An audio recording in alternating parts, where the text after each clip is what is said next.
राधे राधे दोस्तों, मैं करण लेके आया हूँ आपके लिए मनोरम की किताब से वन बी के कुछ सवाल हो गए थे आपके। सवाल हो गए थे शायद आपके 8 सवाल हो गए। कितने हो गए थे? 8। आज नवा सवाल देखिए क्या है। नवा सवाल कह रहा है कि जांच कीजिए कि किसी प्राकृतिक संख्या n के लिए संख्या n पावर 6 पावर n अंक 0 पर समाप्त हो सकती है। ये ज्ञात करना है, यानी कि संख्या हमारी जो है n पावर 6 है वो 0 पर समाप्त होगी या नहीं होगी। तो सबसे पहले हमें क्या करना होता है, देखिए 6 है, जो ये 6 हैं यानी 6 के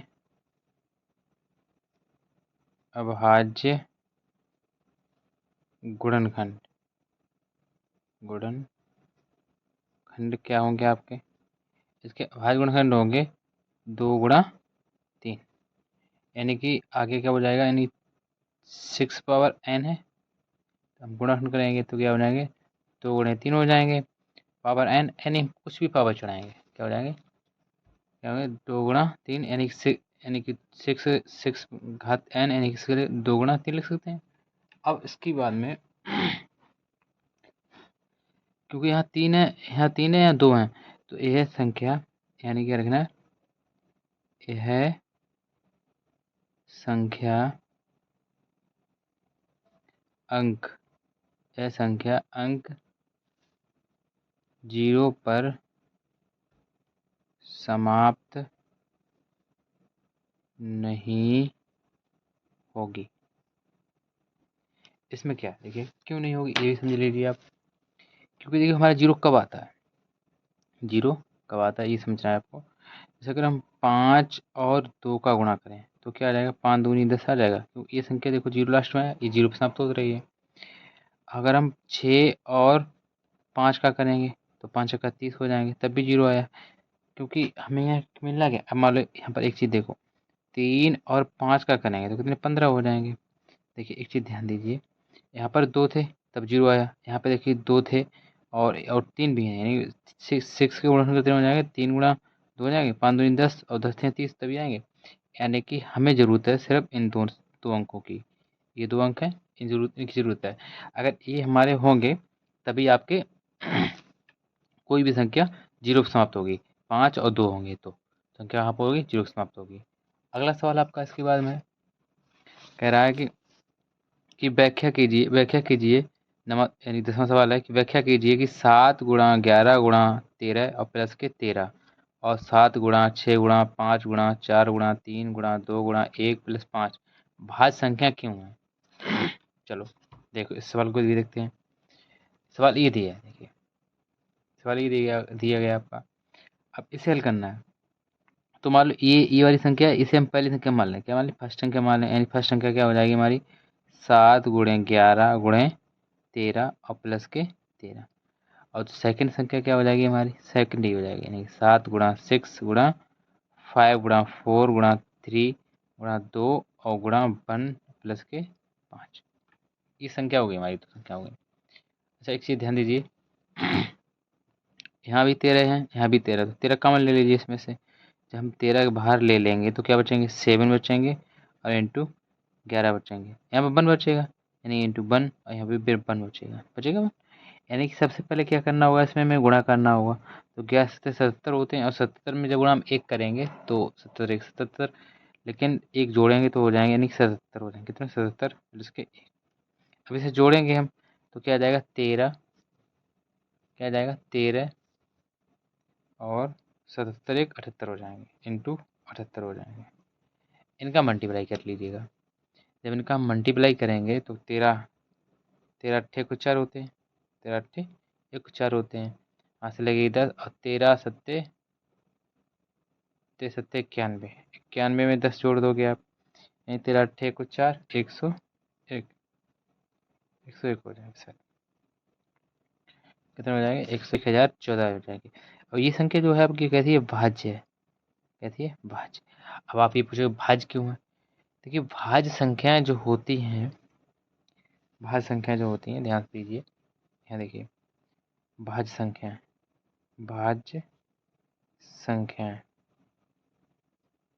क्या होती हैं, वे संख्याएं वे संख्याएं जिनके अभाज्य गुणनखंड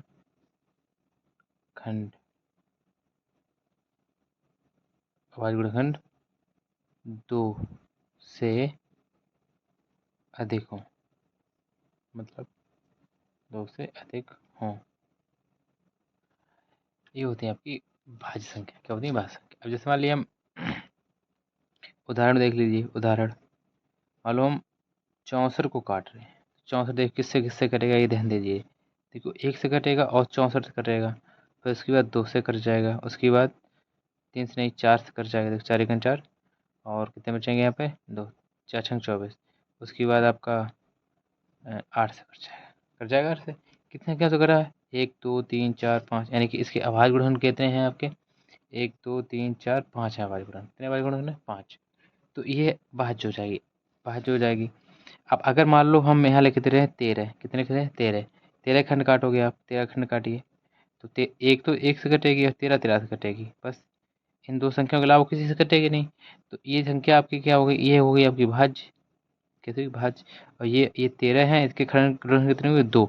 अगर किसी संख्या के 2 गुणनखंड हैं तो वो संख्या अभाज्य होगी। ये संख्या कैसे होगी, अभाज्य होगी, अभाज्य होगी।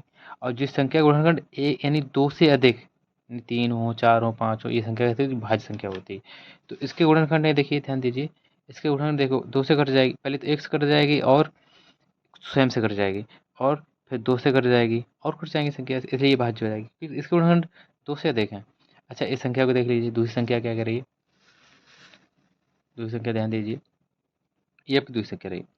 इसमें से 5 कॉमन ले लीजिएगा। जब हम 5 कॉमन ले लेंगे तो क्या बचेगा, 7 बचेंगे गुणा 6, 5 मैंने बाहर ले लिए, 4 गुणा 3 गुणा 2 और प्लस के यहाँ पर 1 बचेगा।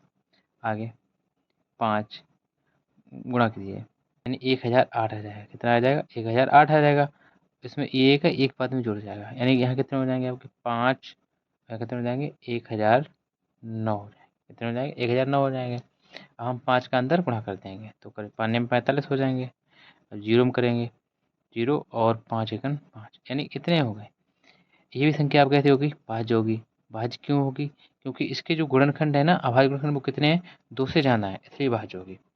अब इसकी बात सवाल के बाद आते हैं अगला सवाल। अगला सवाल क्या है हमारा, देखिए 10वां सवाल है। 10वां तो हो गया है, 11वां सवाल है। 11वां सवाल ध्यान से पढ़िए और क्या कह रहा है ये सोचिए समझिए। देखिए 10वां सवाल क्या कह रहा है 11वां, कि किसी खेल के मैदान के चारों ओर एक वृत्ताकार पथ है। इस मैदान का एक चक्कर लगाने में सोनिया को 18 मिनट लगते हैं, जबकि इसी मैदान का एक चक्कर लगाने में रवि को 12 मिनट लगते हैं। मान लीजिए कि वे दोनों एक ही स्थान और एक ही समय पर चलना प्रारंभ करके एक ही दिशा में चलते हैं। कितने समय बाद वे दोनों पुनः प्रारंभिक स्थान पर मिलेंगे, ये पूछा है उन्होंने। यानी कि ये रवि और ये सोनिया कितनी देर मिलेंगे, ठीक है। तो सवाल जो है वो आपका ये है, ये रहा आपका सवाल, ये सवाल रहा आपका, इसे हल करना है। तो देखिए मान लो रवि सोनिया है, सोनिया यानी कि सोनिया को एक चक्कर लगाने में लगा समय बराबर कितना हो जाएगा 18 मिनट। कितने मिनट 18 मिनट।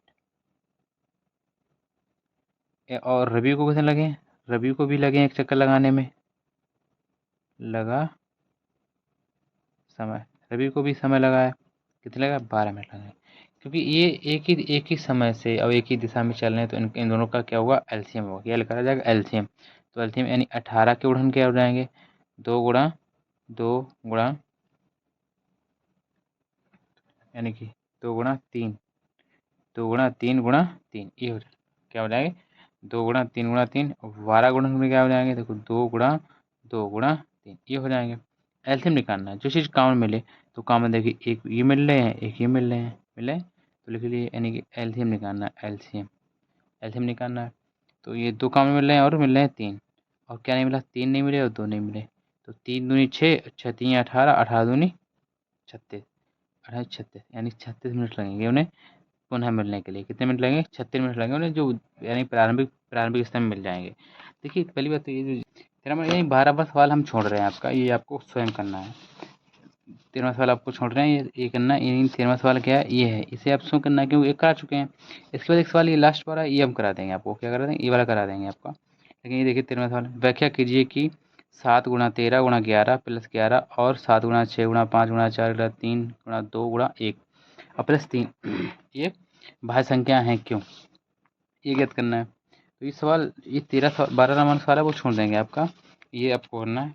अगर नहीं कर पाओगे हम करा देंगे। देखिए सवाल नंबर 13 देखिए। तो पहली संख्या मान लीजिए हम क्या है हमारी, पहली संख्या है हमारी 7 गुणे 13 और गुणे 11 प्लस के 11, और दूसरी संख्या हमारी क्या है, दूसरी है 7 गुणा 6 गुणा 5 गुणा 4 गुणा 3 गुणा 2 गुणा 1 और प्लस के 3, ये संख्या आपकी। तो इसमें देखिए 11 कॉमन मिल रहे हैं, तो हम 11 कॉमन ले रहे हैं। कितने कॉमन ले रहे हैं, 11, 11 बाहर ले लेंगे तो अंदर बचेंगे 13 सत्ते 91 हो जाएंगे, 13 सत्ते 91 प्लस के यहाँ पर 1 बचेगा। आगे आगे इनका इन्हें जोड़ लो, यानी 11 और 91 इंटू इंटू 91 कितने हो जाएंगे, 92। इनका गुणा करोगे हम तो 11 दूनी 22, यहाँ से लगी 2 और 11 निमन 99 और 2 कितने हो जाएंगे, 11 में 99 और 2 हो जाएंगे 101, कितने हो जाएंगे 101। ये आपकी भाज्य है, क्यों भाज्य है वो बता चुके हैं, भाज्य क्यों है पिछले सवाल में बता चुके हैं आपको, किसान पिछले सवाल बता चुके हैं। और इस संख्या में देखिए, इस संख्या में क्या कॉमन मिलेगा आपको, 3 कॉमन मिलेंगे, क्या मिलेंगे 3 कॉमन, 3 बाहर ले रहे हैं, बचेगा क्या, 7 बचेंगे, 6 बचेंगे और 5 गुणा 4, 3 तो बाहर ले लिए, 2 बचेंगे और प्लस के यहाँ पर 1 बचेगा। जब हम इनका गुणा करेंगे तो कितना आएगा हमारा गुणा, कितना आएगा 1680, यानी कि 3 1680 और प्लस के 1, कितने आ जाएंगे 1680 प्लस के 1। आगे 3 गुणा 3 गुणा ये कितने हो जाएंगे 1681 हो जाएंगे। जब हम 3 का अंदर गुणा करेंगे तो 3 एक 3 और 3 8 24 और कितने बचेंगे 2 और 3 छक 18 2 20, यहाँ से लगी 2 और 3 एक 3 2 5, यानी कितने हो जाएंगे 5043 हो जाएंगे, कितने हो जाएंगे 5043 हो जाएंगे। और 5043 हो गए हैं, ये जो कि ये संख्या कैसी है, भाज्य है। और भाज्य क्यों है, क्योंकि देखिए 5 4 9 होते हैं और 9 3 कितने हो जाएंगे 12, और 12 ये 3 से कट जाएगी, 1 से कटेगी, स्वयं से कटेगी, 3 से कटेगी और कटेगी। तो इसलिए ये कैसी होगी, भाज्य होगी। यानी कि जिस संख्या का गुणनखंड 2 से अधिक हो जाए वो संख्या कैसी हो जाती है, भाज्य हो जाती है। सवाल नंबर देखिए, अगला सवाल 14 नंबर सवाल है, कह रहा है कि नीचे दी गई आकृति में एक्स वाई तथा जेड के मान ज्ञात कीजिए, यानी एक्स वाई तथा जेड के मान ज्ञात करने हैं। तो इसमें क्या करना होगा, सबसे पहला काम आपका है क्या है, देखिए इसमें क्या होता है, देखो यहाँ देखिए 161 है, 161 गुणन क्या है 7 है और जेड है, तो हमें जेड का मान निकालना है। सबसे पहले जेड का मान निकालिए, यानी कि हम करेंगे क्या करेंगे 161 बराबर कर देंगे 7 गुणा जेड, क्या हो जाएगा 161 बराबर 7 गुणा जेड हो जाएगा। अब यह ध्यान दीजिए जेड यहाँ गुणा में है तो क्या भाग में आ जाएगा, यानी कि जेड बराबर आ जाएगा 161 बटे 7, 7 का भाग दे दो, 7 दूनी 14, 1 बचेगा यानी 2 बचेंगे, 21 7 दिया 21 यानी कट जाएगा। जेड बराबर आ जाएगा आपका 23, कितना आ जाएगा 23। आगे अब यहाँ देखिए थोड़ा और ध्यान दीजिए, बाई का मान निकालना है, किसका मान निकालना है, हमें बाई का मान निकालना है। तो बाई का मान निकालने के लिए क्या करना होगा मुझे, बाई का मान, तो बाई के लिए क्या करना होगा, देखिए बाई में हमें मान निकालना है, तो बाई का मान निकालोगे इससे यहाँ से निकाल लीजिए। देखिए 33 और 81 है, 33 से 81 के गुणनखंड है ये 3, यानी बराबर 3 इंटू बाई हो जाएंगे, 3 इंटू बाई हो जाएंगे। अब 3 इधर गुणा में तो क्या भाग में पहुँचाएंगे, यानी बाई बराबर क्या आ जाएगा 3 3 8 1/3। 3 से काट ही दीजिएगा, 3 से काटोगे 3 एकन 3 3 एकन 3 3 दूनी 6 और 3 सत्ते 21, यानी कितनी बार कट जाएगा आपका, इतनी बार कट जाएगा। क्या आ जाएगा आपका बाई बराबर आ जाएगा आपका 1127। ये हुआ, ये भी आंसर है आपका और ये भी आंसर होगा आपका। आगे हमें एक्स बराबर निकालना है, तो क्या होगा, यह देखिए एक्स एक्स के गुणाखंड ये दो है ना, इन दोनों गुणा हो जाएगा, यानी एक्स बराबर हो जाएंगे 2 गुणे 33 81। 33 81 इनका गुणा कीजिए तो करोगे तो एक्स बराबर आ जाएगा 2 एकन 2 और 2 अट्ठे 16, यहाँ से लगी 1 और 2 3 6 1 7 और 2 3 6। ये एक आपका आंसर हो जाएगा। इतनी सवाल है इस प्रश्नावली में। अगली प्रश्नावली हम आपको कल कराएंगे। अब वो प्रश्नावली क्या है, ये देखिए, ये प्रश्नावली बहुत इंपॉर्टेंट प्रश्नावली है, यानी सी है, छोटी सी सवाल, छोटे सवाल हैं, 10 सवाल हैं, लेकिन ये प्रश्नावली सी है, जो 1C है ना, ये बहुत अच्छी प्रश्नावली, इसमें से सवाल पक्का आते हैं, एक आध और आते हैं, यानी 2 या 4 नंबर में आते हैं। अच्छी प्रश्नावली है, इसे मान के ही करना पड़ेगा। और आज के लिए इतना ही काफ़ी है। और इस सवाल नंबर जो आपका रह गया है, सवाल नंबर ये 12 नंबर, ये 12 नंबर सवाल रह गया, ये आपको करना है, स्वयं करना है। अगर नहीं कर पाओगे कमेंट में बताओ, तो हम बताएंगे आपको किस तरीके से करना है। लेकिन यहाँ देखिए, ये समझाए हैं आपको, ये समझाया आपको हमने, बहुत चीज़ समझाई है ना, और समझाए हैं सवाल में, ये आवाज़ संख्या ये भी समझा चुके हैं। ये हम नहीं बताए हैं, क्योंकि ये आपको खुद करना है। और आज के लिए इतने काफ़ी है। आप लोग इस तरीके से सहयोग दीजिए, आगे हम वीडियो डालते रहेंगे। आप देखिए, अपने दोस्तों को बताइए, शेयर कीजिए और जहाँ-जहाँ देखिए, जिससे हमारा जो मनोबल है वो कम ना हो। धन्यवाद बच्चों।